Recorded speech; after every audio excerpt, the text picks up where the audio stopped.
Howdy! Welcome to the Whiskey Butler. I'm your host, Wesley Butler, here to serve you a little whiskey wisdom. We are still on holiday, still in New Zealand, but we've gone from the North Island to the South Island. We're in the central Otago Valley, right outside of Queenstown, at the Cardrona Distillery. Beautiful valley behind us. But as you can see, it's raining, so we don't want to stay out here too long. We got Sarah, the master distiller, inside, who's going to talk to us a little bit, and we got a tasting all set up. So I'm going to go inside right now, take this jacket off, sit down and do a tasting. We got 3 whiskeys we're going to taste. Why don't you come on in and join us?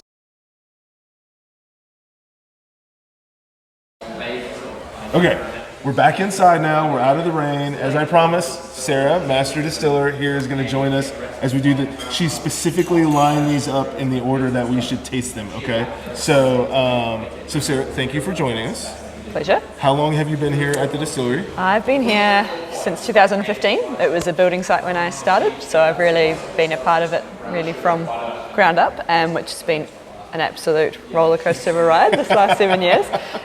Right back sort of digging in the irrigation for the gardens outside to where we are today, which is a team of nearly 50 people and 3 markets. So we've come a long way in a short amount of time. What were you doing before this? I was a winemaker.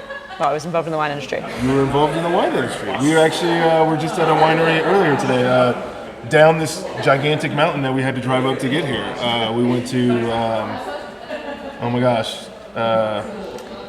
Down this gigantic, on the other side of the Crown Range. Have you come this way? Yes. Okay. Gibson Valley? Yes. Yes, there you go. Gibson Cool. Valley. Oh, fantastic. Yeah, Yes. Great spot. Awesome. Okay, so, because I know you have limited time, so we're going to start with this one.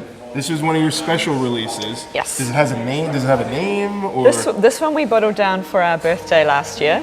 We turned 7, so it was our 7th birthday celebration. We had a huge party here. It was a lot of fun. But this one here was a celebration of working with a Central Otago winery, Felton Road. They make a fantastic Pinot Noir, and we have a close relationship with them, and that we take 60 to 100 of their barrels every year and fill them with our new make spirit.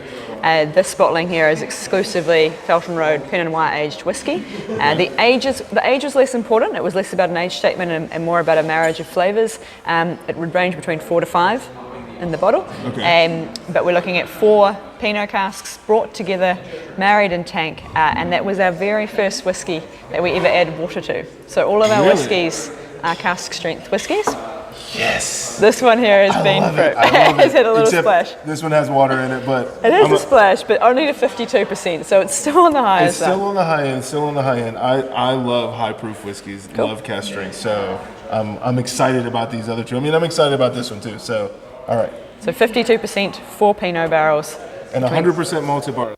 Everything so here is a single malt. Yeah, including our white spirits. Our vodka, our gins, our liqueurs, our whiskey is all made from the same mash bill. Oh. So I can totally smell the Pinot. Cool. Smell the Pinot in it.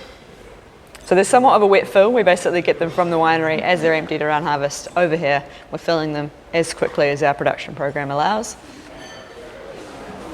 Wow. So I wouldn't even say this tastes like a single malt, like what you would normally think of as a single malt. Okay. I mean, so, being from the States, sure. Right? We drink a lot of bourbon. Yep. We drink a lot of rye whiskey, we don't drink a lot of single malt, which apparently is all that you guys have over here in New Zealand. We're big on barley, yeah. But I think the marriage of the Pinot Noir barrels certainly. Because when I think of single malt, I think peaty, right? There's clearly no peaty in this, but no, not working with peated malt at all here. No, this is good. Yeah, and we're really happy with how the Pinot Noir whiskey is tracking. A lot of distilleries use Pinot casks to finish a whiskey, so mature it in, say, ex-bourbon or ex-sherry, and then whack it in a Pinot barrel to finish it off. But this has only been in This has only been in Pinot, and you can see it's not pink, so it's not that it's just getting this injection of Pinot, it's actually spending time in the wood, getting more than just the red wine, but actually working and pulling in that beautiful French oak as well. Okay. No, I like this. and it's 52%, so Yes. you can really taste the flavor in it. I mean, I know you put some water in it. I know Yes, we did that one time. So why did you guys decide to put some water in this one? Was it because maybe for the birthday, maybe not everyone was into the cask strength? Or? No, it was, I think we are progressing as a business and as a brand towards adding water. We've only ever done cask strength because in being a young distillery and only bottling what we make and what we mature, right. We've always wanted to show kind of a snapshot in time and a very, very honest and real look at what's happening between the spirit and the oak. Okay. As we sort of get older, we're looking more to adding that water and being able just to sort of access some of those beautiful maturation characters and flavours more readily. We've enjoyed the conversation of adding water to whiskey. It's not for everyone, and it can be a real challenge for some to add that drop of water. So it's been a bit of a ride, but we are moving in a direction where it's nice to see the whiskey with just that little splash. I don't think we're ever going to be a 43% whiskey distillery ever. I think it will always be on the higher side, because the spirit it sits well there, and that's what's most important, is that the flavour is celebrated and not hidden or lost. So the 52 was where we felt it sat best. It can handle that extra little splash down to 50. That's where I kind of like to enjoy it in the glass. But flavour reigns supreme. That was where we wanted it. Well, there's certainly a lot of flavor in it. I mean, I will give you that. Now, where does the water come from? The water, we dug our own bore. So the paddock beside us here has what we call Alvin's well. That's our owner's father. He bought himself a digger, dug a big hole, and now we have a bore. So bore-fed water, and the water that goes into the mash just comes straight from the earth, unfiltered. It's exactly what we need it to be. From the mountain, right? Filtering off the mountains into the valley, absolutely. We take that all off. Our proofing water is from the exact same source. We have our own on-site reverse osmosis and filtration equipment that allows us to basically clean that right up, so that when we add it, we're not taking away or adding anything. Perfect. All right, I'm going to move on to the next one. Cool. So the next one is your growing wings. Now this is like your base, your standard that you make all the time. Our Solera, yeah. So that's our heart, our whiskey. Growing wings simply means 5 years in barrel. So you see full flight beside it. Okay. That's 7. Prior to growing wings, we had what we call just hatched. So we have a kind of a theme here, in that we're celebrating what the New Zealand falcon, a native bird that has sort of chosen Cardrona as a place where one comes home every year, sort of perches on top of the barn, kind of keeping an eye on things. So we've claimed him as somewhat of a mascot. And at 3 years, we launched a whiskey called Just Hatched. We've now progressed into our 5th year celebration of growing wings. So that's what that is. Full flight means 7. After 7, we will never do this smaller bottle cask strength progress report whiskey again. Oh, really? We'll introduce age statement whiskies, and these will become a thing of the past. So this is basically a limited time thing. Yes, we've finished bottling this. So no more growing wings. What's out there in the world is what is available to the world. And after that will only be full flights. Mm-hmm. Okay, well let's see how this growing wing tastes. I mean, I actually know how it tastes because I had it earlier this week at my hotel. It was really good. It was really good. Awesome. So 63.9 is the percent on this bottling in particular. And the marriage of our Solera is sherry and bourbon brought together. And I saw a sign over there, Old Forester bourbon casks. Yes. And Oloroso sherry. Oloroso, we have PX in the fold as well. We have Old Forester, but we also work with Heaven Hill, Four Roses. What else have we got in there? Breckenridge from Colorado was our only sort of non-Kentucky container that came in, very early days. But there's a couple there to play with. Okay. This is really good. It's cask strength. You guys out there know I like cask strength. By the way, don't worry about all the noise in the background. We are at a full working distillery, right? We just sort of popped in today, and they were nice enough to do this for us. So you might get a little ambient noise in there.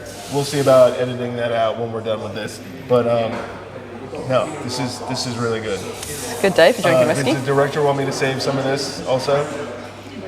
Yeah, okay. Director wants me to save a little bit of that. All right. Alrighty. I'd already had a whole glass of it earlier this week. So, okay, full flight. Yes. 7 years. Yes.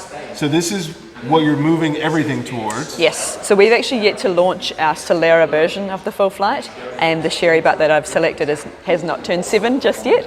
So we haven't done a Solera of the full flight yet, but we have been able to launch 2 single casks that have come of age. Okay. This one here is a sherry, so this is a single cask sherry.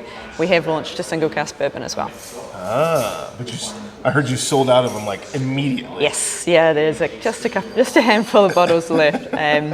The sherry, this sherry is particularly special because it's actually spent its life in 2 sherry butts. We moved it from one to the other in 2018. So it was filled in 2016, and in 2018 we moved it. And that was an Oloroso to PX transition, so you get a little bit of both influences. The PX has usually got a stronger... Agree, it can be quite intense in the front. Yeah, absolutely. So cask strength again. Okay. So while I'm smelling this and drinking this, why only 3.7? Why only the small bottles? Yeah, I think it was. So when we first started, our founder Desiree Reed had a vision that meant that we would wait 10 years before we bottled our very first whiskey. We would celebrate our other spirits, our other single malt white spirits up until that time. So the original business model did not include whiskey for some time. And the number of people that walk through the store and were like, "What do you mean?" There's no whiskey here. What are you talking about? No, it was in looking in at the casks and kind of coming to that realization that, hey, we can celebrate younger whiskies. Let's just do it in a way that we are recognizing their youth, recognizing where they're at right now, and that's where those names Just Hatched and Growing Wings and Full Flight are really appropriate. Because they're aligned with something that we consider to be a progress report on the way to what will be her vision, which is this beautiful 10, 12, 18, 21-year-old single malt made here in the Valley. More in like the Scotch mold with the longer age.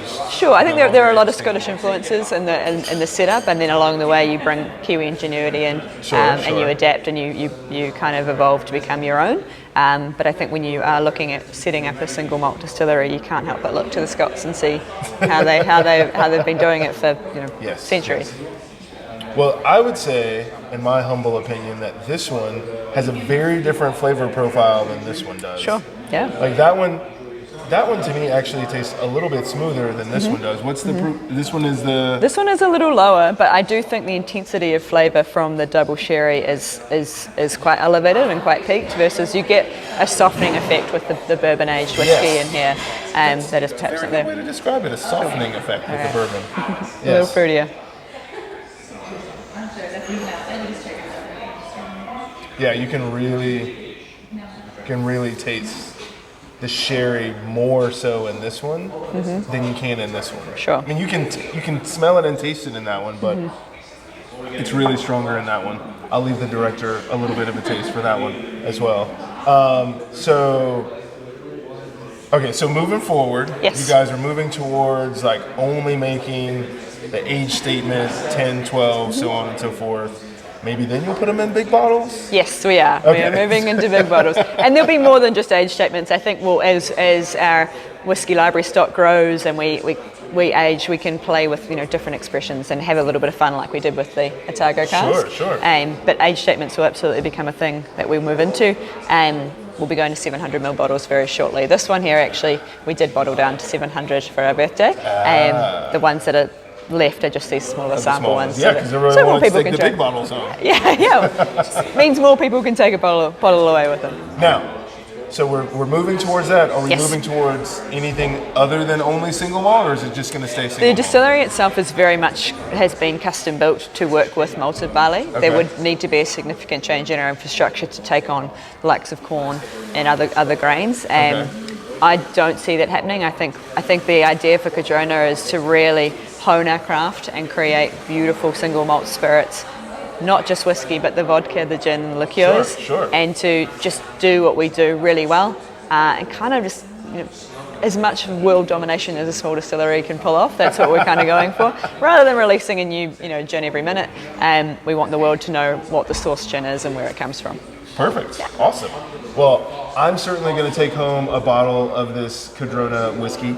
Probably this one right here. Yeah, when I leave here today. But I want to thank Sarah. Hey, thank you. Thanks for popping in sitting on your here holiday. with us and going through this tasting and telling us about the history and what they're doing here. I want to thank you for watching.